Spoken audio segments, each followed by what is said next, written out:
I listen to a fleeting sound, a rarefied melody, transpiring from the reeds, a soulful word. I hear a secret beneath dark waters.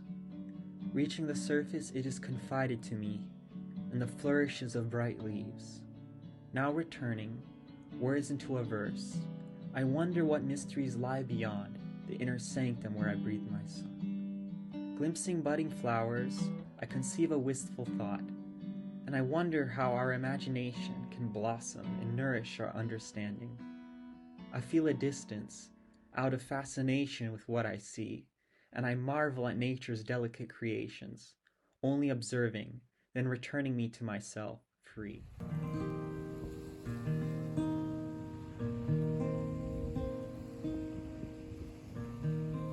Light winds, waves gently caressing the grains of sand.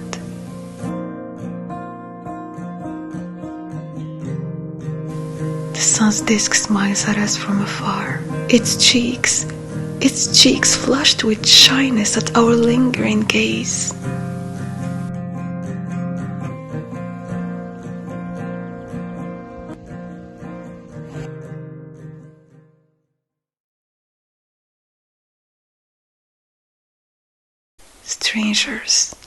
Strangers we walk without direction, leaving our steps like a story written spontaneously. But the waves touch it word by word, as if it never existed. We do not write the story to preserve it, nor to record it. We write it to live, to be here, as we are, free like the wind.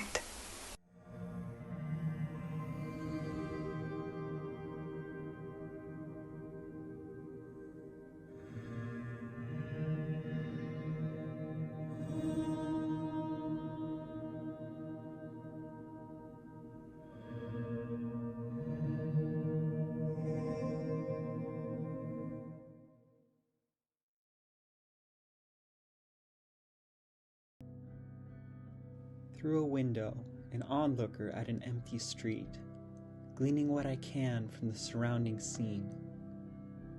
Brought to familiar places, I remember how I was inspired by the secrets that transpired, emanating, capturing a memory. And as I reflect where I could be, I feel like I can be brought out of my reverie.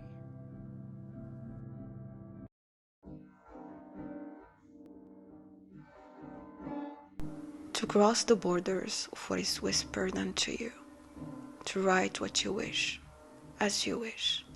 No rules to bind you, no judgment to shadow you. To write simply because your heart leans to it, to paint because joy moves through your hands, to keep going and going and going, for there is a quiet harmony between what drifts through your mind, what your hands bring into the world, and that, on its own, is enough to make you an artist.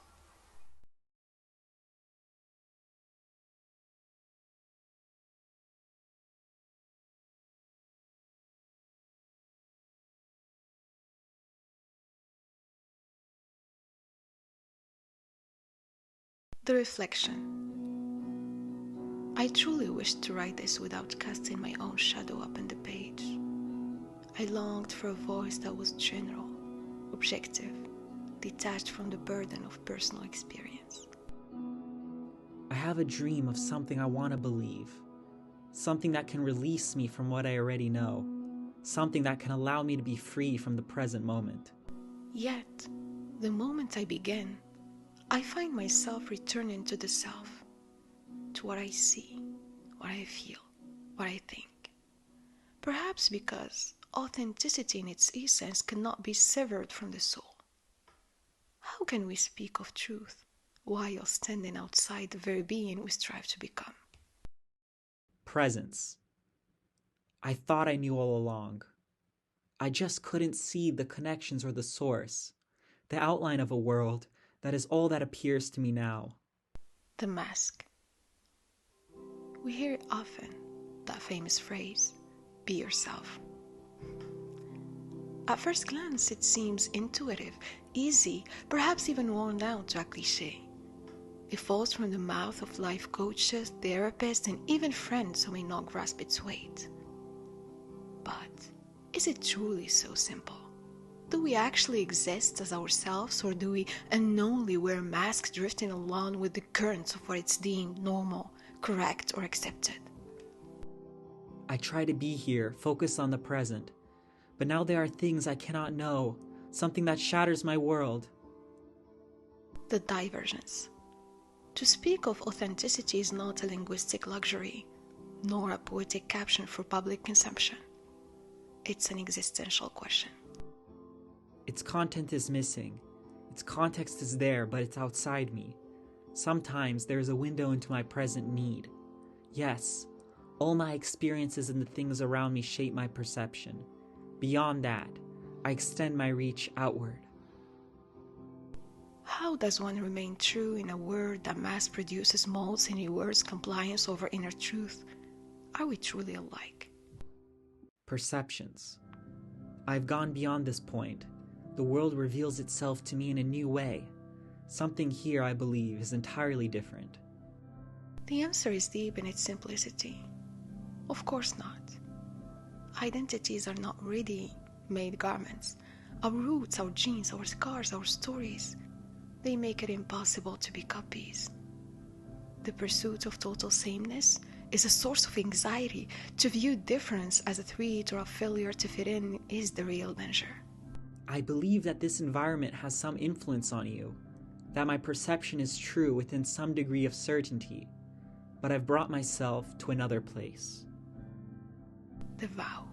To be different may cost you isolation, criticism, or even exile. They say fear of the other stems from an inner lack. I do not know the truth of that, but I know this for certain. Every human has the right to exist in a way that mirrors their reality. In the end, we live only with ourselves. We are the sole companions of our own souls, through the nights, in the day, in silence, and in noise, in weakness, and in victory. The very source of a promise is no longer present, and then I feel a distance, making connections where there are not due. And now I no longer can see you through this. I've brought myself to another place. Authenticity is not a slogan. It's a solemn vow to be in harmony with who we are, not who we are expected to be. It's a constant courage built from the inside out. And yet to see from the same perspective, that which we all are, we are, washed away by time and fate. Let it come out, for in all that I know and need, I have yours inside the dream.